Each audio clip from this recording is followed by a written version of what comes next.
The National Broadcasting Company presents The Adventures of Sam Spade, Detective.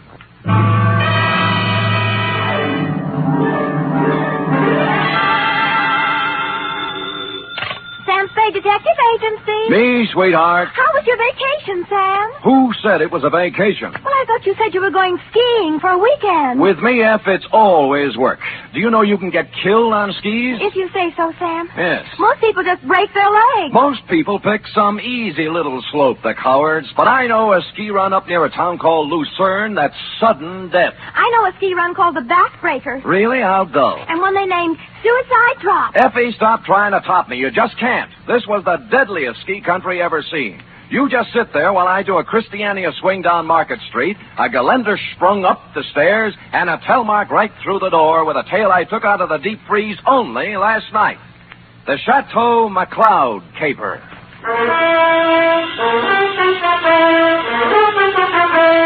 For NBC, William Spear, radio's outstanding producer-director of mystery and crime drama, brings you the greatest private detective of them all in The Adventures of Sam Spade.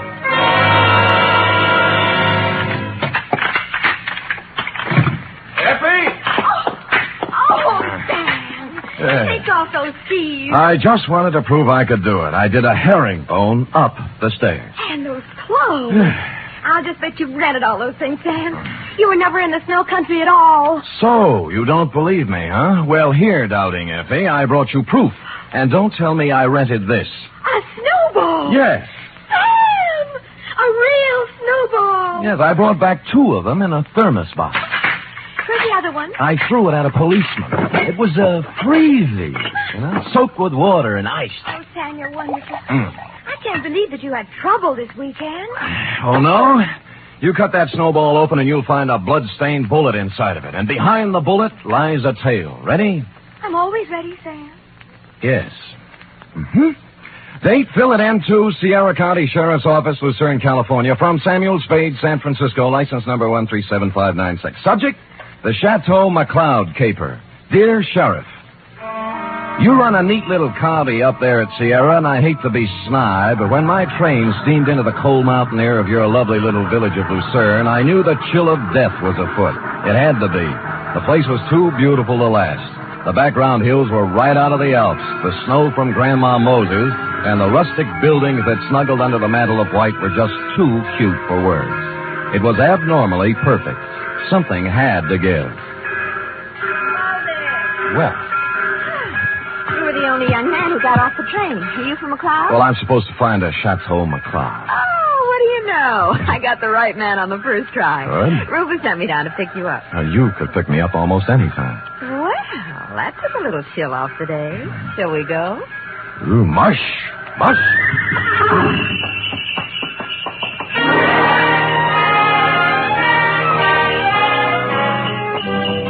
We glided out of the station, runners squeaking on snow, the soft pad of hooves, and the jangle of merry bells. We had a bearskin lap robe. It was a short bear, so we had to move close. Her cheeks were apple red, and her silk brown hair flowed in a spanking breeze. Oh, it was a scene that will forever. Rufus tells me you're an advertising genius. Well, I have placed a few ads in my day, mostly help wanted. Aha, don't kid me. He says you're going to put the McLeod canneries right on top with a new campaign. On top. You know, you're supposed to have a big name. Just 8 letters, Sam Spade. Oh? Well, I'm Rita Parker. I'm supposed to be Rufy's girlfriend. Of course, I think it's only to make his wife mad. But it's fun up here. Yeah, well, this is my first trip. Oh, well, then you're in for a treat. That is, if abnormal psychology appeals to you. What does that mean? The McLeod guest register is always full of dynamite. Oh. For example, this weekend reads thusly. Rufus McLeod with half of the money in the world trying to get the other half. Good. His wife, who has an interlocutory decree. Mrs. Interlocutor. Yeah, Cora. Yes. Her boyfriend, Paul Endicott, gigolo type. Charlie Allison, co-worker and friend to Rufus. He's a food technician or something dull. So. And then there's Tozier Fenborg, ski instructor, who comes down like a wolf on the fold. And people like that. Yes, well, I'll never remember all the names. I'm in the ad game, you know. It's initials to me. I call people, RL, TS, NTG, and you know. Well, the names don't mean a thing. Just remember this. Every 30 seconds, Duff. I beg your pardon?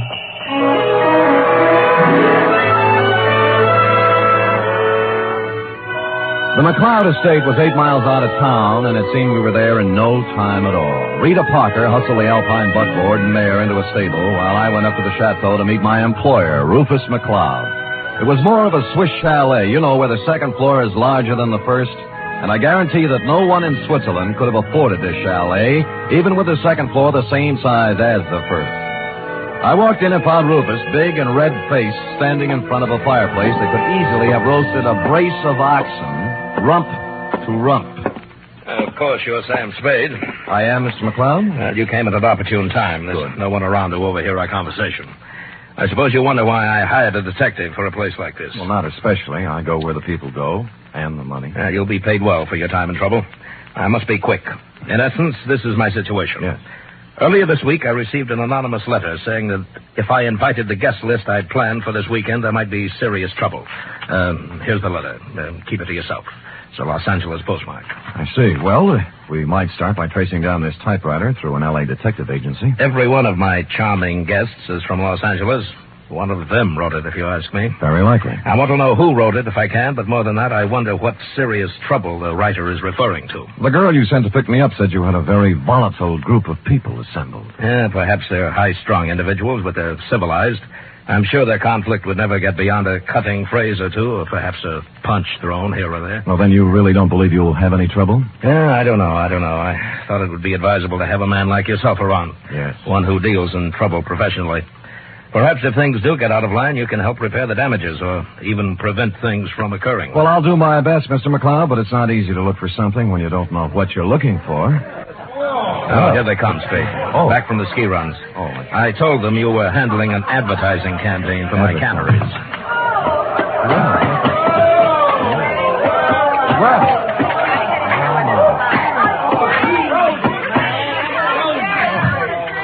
Well.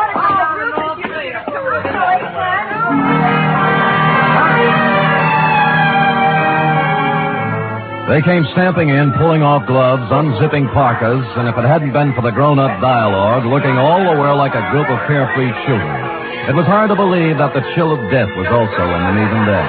I couldn't keep my eyes off one of the particular members of the group, Mossberg ski boots, Chinese vermilion downhill pants, and a candy-striped parka, which she now pulled over her lovely head. The sweater she wore underneath was, I'm sure, designed for someone much smaller. A dachshund, perhaps? Is this the advertising man you've been telling me about, Rube? Oh, Mr. Samuel Spade, my half-wife, Cora. Well, how do you do? Glad you came, Sam. We can always use another sport in the crowd. Hey, everybody, shut up!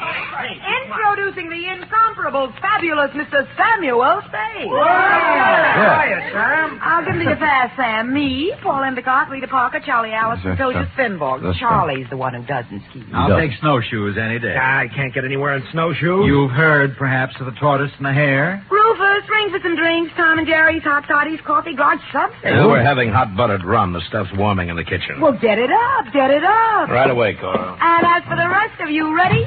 A one, a what? two, a three. What? Oh, yeah. Old Main, shout till the rafters ring. Stand and drink a toast once again. Let every loyal Maine man sing. Oh, bo-de-do-de-do. They took up the song with a gusto, lifting imaginary drinks into the air, and it was all very jolly.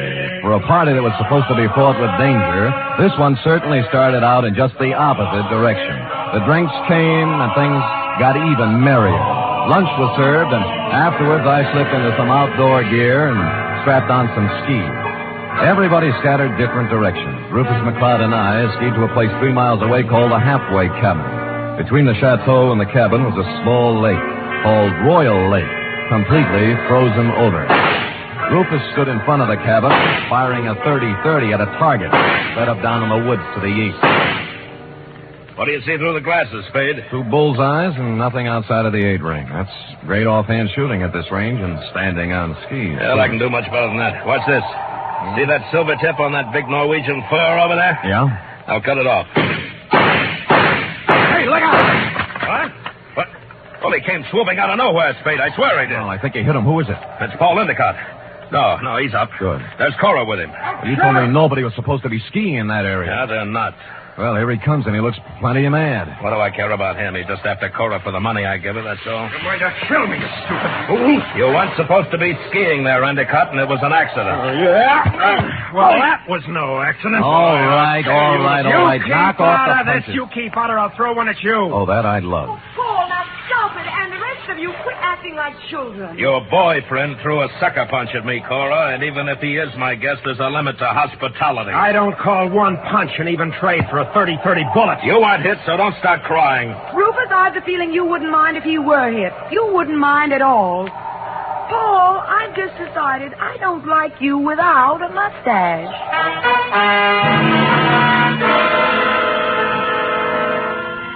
Well, from then on, everybody dropped the pretense, and you knew where you stood. And it was chilly, too. Later in the day, we were all back at the chateau again, and Paul Endicott wove his delicate variation on his main theme. I'll knock your block off. I tell you, Mr. Endicott, you have some delusions. I have no delusions, Tozier. I've seen the way you look at Cora, the way you two are always trying to lose me on the trails. Some people ski faster than others. Yeah, well, let me tell you something. The next time you try to wolf this girl, it's going to be your last. I'm nobody's wolf. I'm a ski instructor. That is what I was hired for. Well, stick to what you were hired for and knock off the extracurricular activities. I don't have to take this kind of talk from you. Anything you'd like to do about it? As a matter of fact, there is. Fellas, Get it. boys, men, Stop it. fellas. Stop it. Yes. I'll never speak to either Fellas, one of you again. Sam. Yes, you want me to stop them, Mrs. McLeod? No, I want you to take me out of here. Oh, all right. Well, Let's put on our skis and get out of here. okay, here, I'll help you. Oh, thank you. You're such a gentleman. Well, even so, won't take a minute. Ready? Yes. There we are. Now, where are we heading, Mrs. McLeod? Oh, I thought we might go out to the boathouse. It's on the southern tip of Royal Lake. It's only a mile and a half. Nothing. And my name is Cora. I'm not really Mrs. McLeod anymore. It's kind of rough on you, isn't it, bringing your new boyfriend around all of your ex-husband's friends? Well, I like it up here. Rufus likes to have me. They're not all against Paul. At least they weren't. But he's on the defensive so much, he's going to make enemies of all of them. Yes, he's off to a rousing start, I'd say. Do you know something, Sam? I don't care about Paul Endicott, really. Or Rufus McLeod, or Tozier Svenborg, or anybody. I just care about Cora McLeod. Well, now, that's a good, honest answer. You know, most people wouldn't be that frank. But, Sam, Yeah? I haven't known you long. Well, I like your style. Style? I could care about you.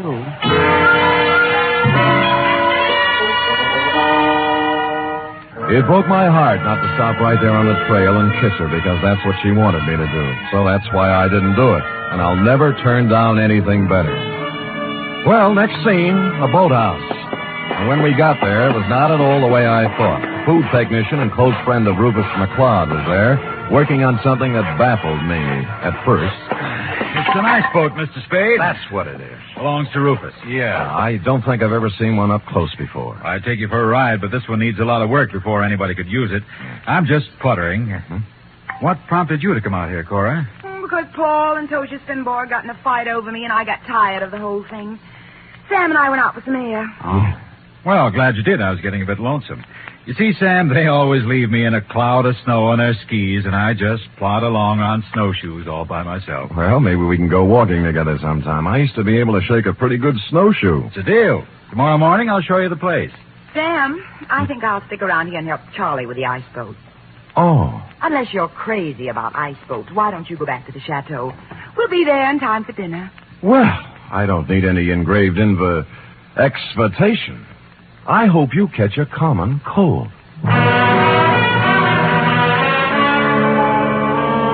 The trouble with that girl was that she only wanted one man at a time around her. Back at the chateau, there was no one but the cook, the Marjorie Main part. Too tall. As supper time approached, Rufus came in, then Rita, then Cora, then Allison, and finally Tozier, in that order. And the order is important, because you see, nowhere in the list is the name of Paul Endicott. He didn't come in for supper, nor for the next 3 hours. It was dark by then, and Rufus McLeod was worried about Endicott. So we fanned out in a searching party. I was alone when I found him. He was lying in the snow 300 yards west of the halfway cabin. There was a .30-30 slug in him. Period. End of Paul Endicott.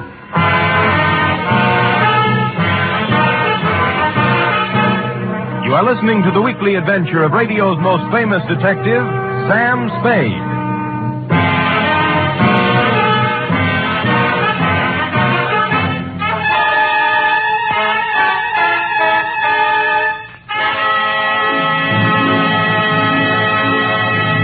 This Sunday, Cary Grant and Betsy Drake star in the second of the new Mr. and Mrs. Blanding series over most of these NBC stations. The delightful tribulations of Jim Blandings and his wife Muriel as they built their famous dream house entertained millions as a novel and then as a motion picture. And now you can follow the further adventures of Mr. and Mrs. Blandings every Sunday on NBC. And Sunday also means your weekly visit with the hilarious Harrises on the Phil Harris Alice Faye Show.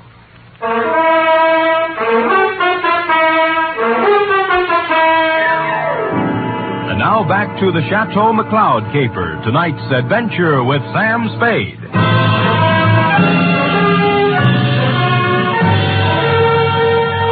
There were no ski marks near the body of Paul Endicott, just his own. Somebody had drawn a bead on him in the dust from some distance. I started to look for the rest of the searching party and then changed my mind.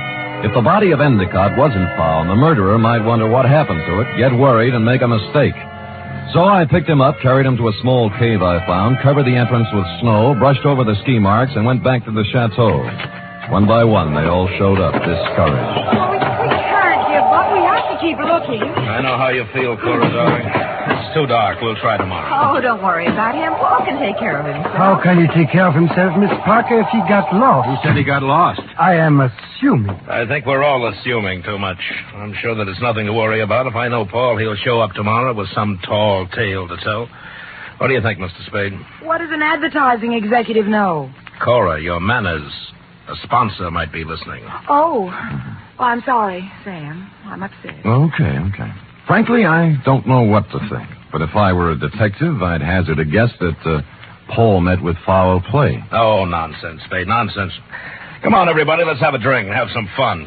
Paul will be back, and even if he isn't, who really cares? Scotch for me. And I guess nobody cared. Rufus was a little more jolly than usual, and the drinks began to dispel the gloom. It was as if Paul Endicott never had existed. It began to get late, and the bizarre wake broke up. Everybody went to bed, including me. I lay there fully dressed, looking up at the beam ceiling for an hour. About then, my doorknob turned, and the door slid open and shut.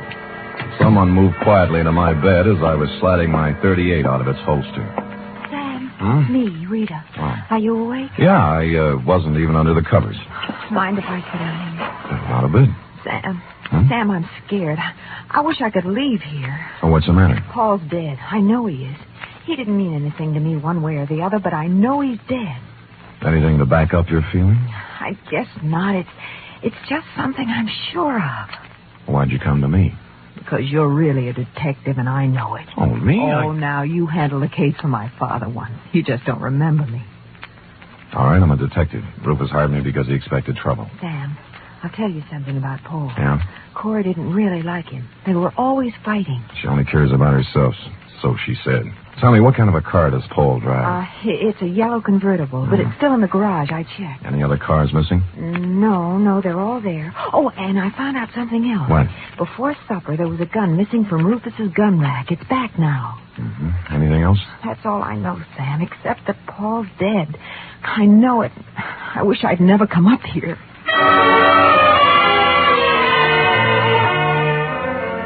After she left, I dressed for outdoors and climbed through the bedroom window. It was still and quiet, and there was a quarter moon when I skied away from the chateau. I wanted to look the land over myself before the next day, when the clues, if any, were trampled into the snow. When I passed the northern tip of Royal Lake on the trail to the halfway cabin, I saw a new set of ski tracks heading into the woods where I'd found Endicott's body. I followed them, and they went right to the cave where I'd hidden him. He was gone. I was standing there, pondering this, when I thought I saw something move in the trees to the west of me. I stood stock still. That was a mistake. A bullet splintered a tree next to me, and I shoved off as fast as I could. There was no second shot. I circled around in the trees trying to catch sight of someone. Nothing. I kept in the shadows and made for the halfway cabin. It was dark and quiet, at least until I opened the door. I tried, but he had the advantage of surprise and some kind of a club. I ended up on the floor with someone sitting on my chest. All right, I have your gun. You make one wrong move, Spade, and I'll use it. It's got bullets in it and a hair trigger, so be careful. We could use a little light. As you see, there's Paul Endicott's body. Yeah. How did you find him, Tozier? They're only putting a noose around your neck. You're a very perceiving man, Mr. Spade. How do you figure I did it? I talk better on my feet. Just remember the gun. If you didn't kill him, how else would you know where the body was? Because I know this country like the back of my hand. He had to be somewhere. You are the killer, Mr. Spade. Me? Why, I do not know. You found the body before anyone else could. Hid it, then clumsily tried to hide your tracks. Don't be silly. Why would I come back? A murderer always worries about his crime. Did he forget something? Was something left undone? It's natural. It sounds good, except it isn't true. You couldn't pin it on me in a month of Sundays. But somebody might just tie it on to you. That's what you think. Do you know what I'm going to do now? I wouldn't want to guess.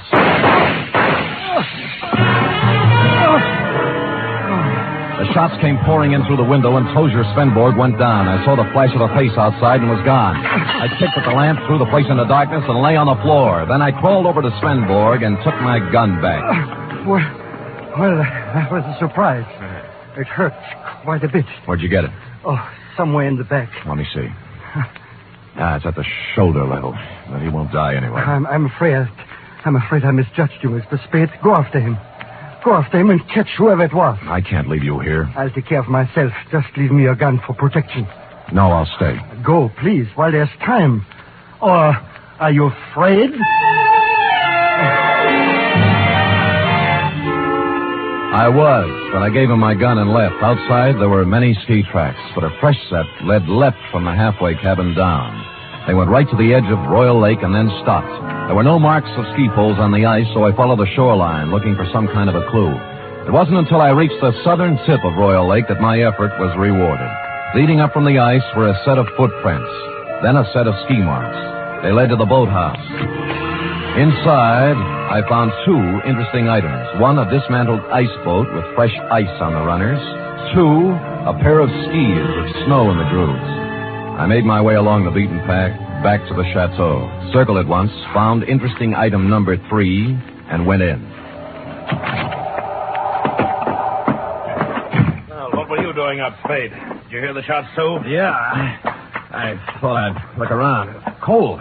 Woke me out of a sound sleep, Sam. What was it, you know? Well, I didn't find out about the first shot, Mrs. McLeod. That was fired at me. But the next 3 were fired at a man named Tozier Svenborg. Oh, no. Tozier? How did it happen, Spade? What's it all about? He found Endicott's body in the woods. Dead? Very. I told you, Sam. I told you. Told him what? What do you know about it? Nothing. I just had the feeling, that's all. You know something. Now tell us or I'll slap the rents right out of your head. I don't know anything at all. I just had a feeling. Who shot Tozier, Spade, and why? I don't know.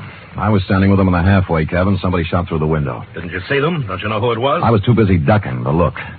Just answer me one thing. Have any of you been out? Of course not. No. I haven't, and Mr. Allison's in bed. Of course, they all lied. McLeod's shirt was stained with sweat. He'd been moving fast somewhere. The ski pants sticking out from under Cora's robe were wet, and Rita Parker was now dressed when she wasn't before. I was trying to figure out something to say when Charlie Allison came out from his bedroom, rubbing sleep out of his eyes and pulling a robe on. What's going on here? What's all the excitement about? They found Paul dead, and somebody shot Tozier. No. Where is Tozier? In the halfway cabin. Well, let's get him to a doctor. I'll call one from town. Why don't you go up and get Tozier? I'll have a car ready, and we'll take him right into the Lucerne Hospital. Wait a minute. What about the murderer? Who did the shooting? Nobody's getting out of my sight. It had to be one of us. Why, Cora? Oh, it wasn't just anybody. We're the only ones left walking. Why don't you ask Sam? He's the detective. Detective? Yes, I hired him because somebody sent me an anonymous letter saying there'd be trouble. You knew there was going to be trouble, Rufus. Somebody else knew. Then why did you let people come up here? Yeah, what's the big idea? Did you do? Wait a minute. Spade, what did you find out? Well, if you'll all wait here a minute, I'll tell you. When I circled the chateau before I came in, I'd seen footprints leading to a window, not mine. That meant somebody else used the back way in and out, too. I wanted to find out whose window it was, and of course, while I was looking, I remember the apparently dismantled ice boat and the fact that a set of skis were in the boathouse.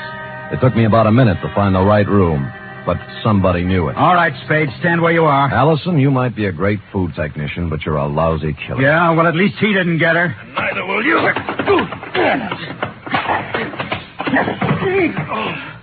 I've got him, Spade.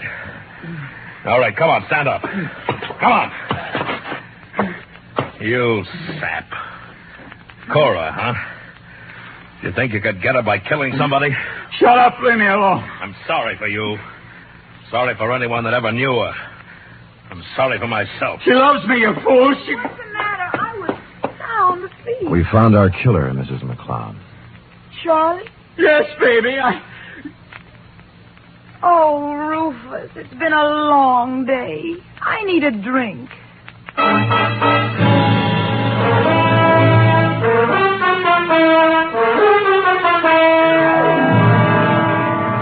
And that goes to show you how cold it can get in the snow country. F. Period. End of report. Sam, why would a man do anything like that? When he knew he couldn't get away with it. Because he was stupid, Effie. People must have told him 1,000,000 times if they told him once, crime just doesn't pay. No.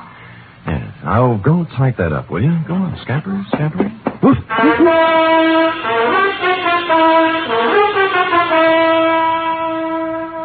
3 chimes mean good times on NBC. Here's news of 2 important musical events. This Saturday, Arturo Toscanini begins a new Saturday series of concerts with the NBC Symphony. And for his premiere, the celebrated maestro Toscanini will present a special hour-and-a-half performance of Verdi's Requiem. And beginning next Monday, you can hear the first in a new series by the Boston Pops Orchestra.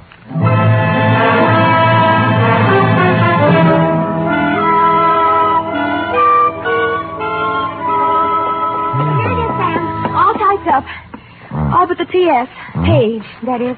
What P.S. page? Why should it need a P.S.? Sam, you know that this report, to borrow a phrase from you, is full of holes. My phrase? I wish I'd never said it. Now, for instance, who sent the note to Rufus? Paul Endicott. He expected trouble. That's why he was so belligerent to everybody. All right. Yes. I'm going to come right out and ask you. Good. Why did Allison kill him?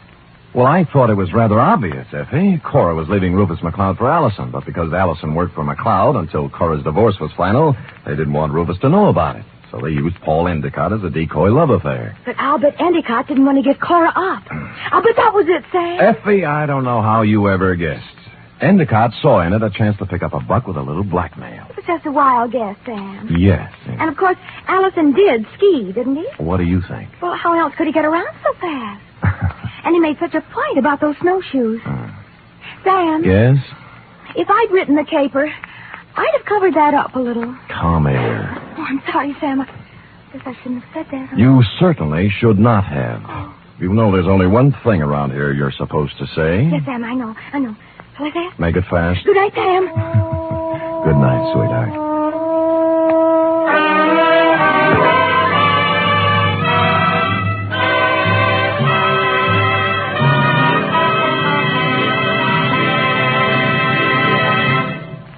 The Adventures of Sam Spade are produced, edited, and directed by William Spear. Sam Spade was played by Stephen Dunne.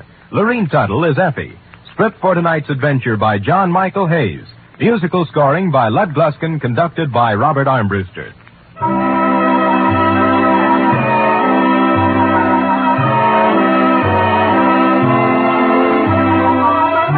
Join us again next week, same time, for another adventure with Sam Spade.